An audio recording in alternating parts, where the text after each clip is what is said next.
បងប្អូនធ្លាប់តែឃើញតែមនុស្សប្រុសបងឥឡូវឃើញមនុស្សស្រីបងហើយអូអស់តោះហ្មងបេះដូងអេខ្ញុំទេស្នាញ់អត់ត្រីជាប់ដែរស្នាញ់នេះនោះសំខាន់អត់ត្រីលោកចូលមួយបាត់នេះជួងកាត់ភ្លើងនេះដល់លើបាត់លើបាត់ហ្នឹងស្នាញ់នេះទីជាក់ឡើយត្រូវហើយដល់ដូចធ្វើមិនទៅធ្វើមិនទៅបាត់ខ្លាំងខោះដល់បុកអស់តោះនោះត្រីពីសូនអាមួយណៃបងដល់បាត់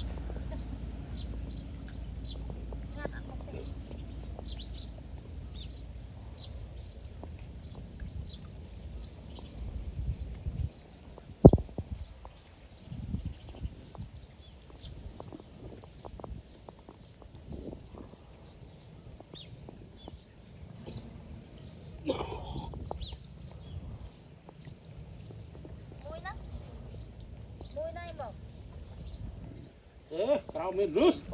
ចេះតិចហើយអូចេះតិចចាំច្រើននេះហ៎ខ្ញុំទីនេះបើស្នាញ់ណែអូន10គីឡូបងម៉ាឡូ10គីឡូបាន4ទេ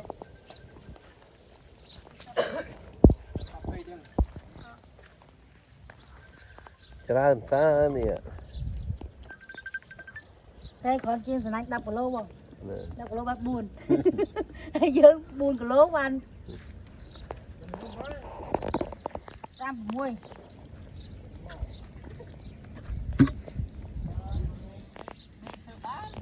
ไม่ធ្វើបានមែនរោត្រីស៊ីក៏បាន